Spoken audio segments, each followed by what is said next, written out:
NASA और ESA जैसी बड़ी स्पेस एजेंसीज के मुकाबले काफी कम बजट एलोकेशन के बावजूद पिछले कुछ वर्षों में भारत का राष्ट्रीय अंतरिक्ष संस्थान इसरो स्पेस एक्सप्लोरेशन तथा स्पेस टेक्नोलॉजीज के क्षेत्र में अपनी एक अलग पहचान बनाने में सफल रहा है। चाहे बात अपने पहले ही अटेम्प्ट में एक स्पेसक्राफ्ट को मंगल ग्रह तक भेजने की हो या फिर एक ही साथ 104 सैटेलाइट्स को सफलतापूर्वक लॉन्च करने की, इसने वो कर दिखाया जो इससे पहले तक दुनिया की कोई और स्पेस एजेंसी नहीं कर सकी थी। जो बात इसरो को नासा तथा ईएसए जैसी दुनिया की अन्य स्पेस एजेंसी से अलग बनाती है वो है इसकी कम लागत में स्पेस एक्सप्लोरेशन को अंजाम देने की क्षमता।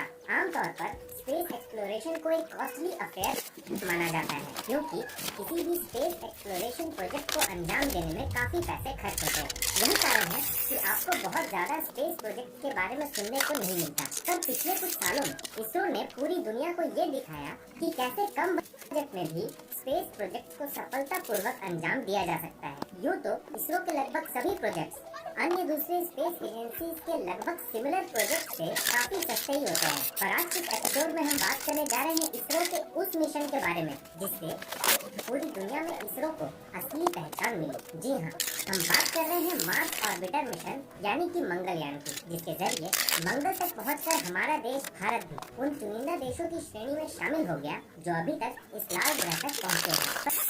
इस मिशन की खास बात ये थी कि इसरो ने इसे बेहद ही कम पैसों में अंजाम दिया था। ये कितना सस्ता था इसका अंदाजा आप केवल इस बात से ही लगा सकते हैं कि इस मिशन की कुल लागत थी मात्र $74 मिलियन, जबकि लगभग उसी समय मंगल पर ही जाने के लिए नासा द्वारा छोड़े गए मेवन स्पेसक्राफ्ट की लागत थी कुल $672 मिलियन। हॉलीवुड की ग्रेविटी जैसी फिल्मों की लागत भी $100 मिलियन से कहीं ज्यादा होती है। ऐसे में इससे भी कम लागत में स्पेसक्राफ्ट को मंगल ग्रह पर भेज देना इसरो की एक बेहद ही बड़ी उपलब्धि थी। पर सवाल ये उठता है कि इसरो ने आखिर ये किया कैसे, यानी कि नासा के नेवल मिशन से कम लागत तथा इसमें इस्तेमाल किए गए तकनीकों से इंटीरियर तकनीक होने के बावजूद आखिर इसरो अपने मिशन को इतने सस्ते में अंजाम देने में किस तरह से सफल रहा। आज के एपिसोड में हम इन्हीं सवालों के जवाब देंगे और जानेंगे कि हमारा मंगलयान आखिर मंगल ग्रह तक पहुंचा कैसे। तो चलिए शुरू करते हैं आज का एपिसोड।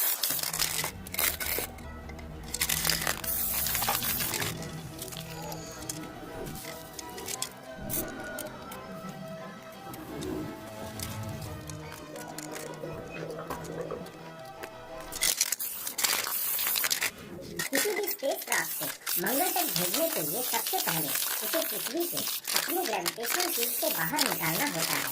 स्पेसक्राफ्ट जितना ज्यादा भारी होता है उसे पृथ्वी के ग्रेविटेशनल फील्ड से बाहर भेजने के लिए हमें उतनी ही ज्यादा पावरफुल रॉकेट की जरूरत होती है। उसके बाद हमें इंतजार करना पड़ता है एक परफेक्ट समय का। दरअसल पृथ्वी और मंगल अलग अलग स्पीड से तथा अलग अलग ऑर्बिट में सूर्य का चक्कर लगाते हैं, इसलिए कभी वो एक दूसरे से काफी ज्यादा दूर हो जाते हैं और कभी एक दूसरे के काफी पास। हर एक 26 महीनों के बाद वो समय आता है जब पृथ्वी तथा मंगल एक दूसरे के सबसे नजदीक होते हैं। इस कारण किसी स्पेसक्राफ्ट को पृथ्वी से मंगल तक भेजने के लिए ये बिल्कुल परफेक्ट समय होता है, क्योंकि इस समय हम सबसे कम ईंधन का इस्तेमाल करके भी एक स्पेसक्राफ्ट को मंगल तक भेज सकते हैं। उसके बाद अगला स्टेप होता है स्पेसक्राफ्ट को वो पाथ तय करना जिसे फॉलो करके वो मंगल तक पहुंचेगा। हम जानते हैं कि पृथ्वी तथा मंगल दोनों अलग अलग स्पीड से सूर्य का चक्कर लगाते हैं, इसलिए लॉन्च करते समय हम अपने स्पेसक्राफ्ट का टारगेट पोजीशन मंगल के उस समय के पोजीशन को नहीं रखते, बल्कि उसके उस पोजीशन को रखते हैं जहां वो महीनों के बाद होगा। इस खास तरह के ऑर्बिट को होम एंड ट्रांसफर ऑर्बिट कहा जाता है। ऐसा क्यों करते हैं इसे आप एक साधारण उदाहरण से समझ सकते हैं। अगर आपको एक हवाई जहाज को शूट करना हो जो तेज गति से हवा में उड़ रहा हो तो आप क्या करेंगे? क्या आप उसकी करंट पोजीशन पर गोली चलाएंगे? जी नहीं, क्योंकि वो तेज गति से उड़ रहा है।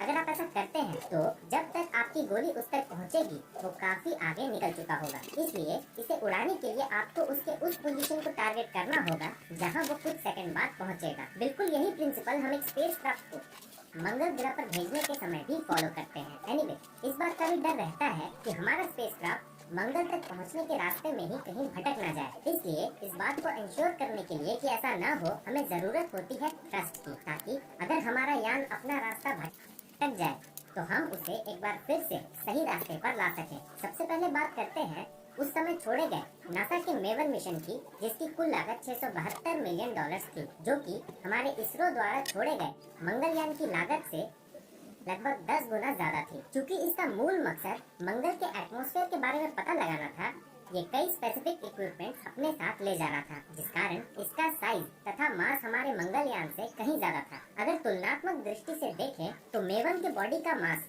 लगभग 2500 केजी था, जबकि हमारे मंगलयान के बॉडी का मास मात्र 1337 केजी था। यह भी एक बड़ा कारण है मेवन के महंगे होने का। पर एक एरिया जहां इसरो ने अपने काफी पैसे बचाए वो था फ्यूल कंजम्पशन। नासा के मेवन को एटलस 5 रॉकेट से लॉन्च किया गया था, जो 7000 केजी तक के मास को सीधे जियो स्टेशनरी ट्रांसफर ऑर्बिट में पहुंचाने में सक्षम था। चूंकि मेवन का मास केवल 2500 केजी ही था, 18 नवंबर 2013 को पृथ्वी से लॉन्च किए जाने के बाद ये तुरंत पृथ्वी के ग्रेविटी फील्ड से निकलकर सीधे मंगल के ओर जाने वाले रास्ते पर निकल पड़ा। यही कारण है कि मंगलयान से कई दिनों बाद पृथ्वी से लॉन्च किए जाने के बाद भी ये मंगल पर हमारे मंगलयान से 2 दिन पहले पहुंच गया था। हालांकि पावरफुल रॉकेट का इस्तेमाल करने के कारण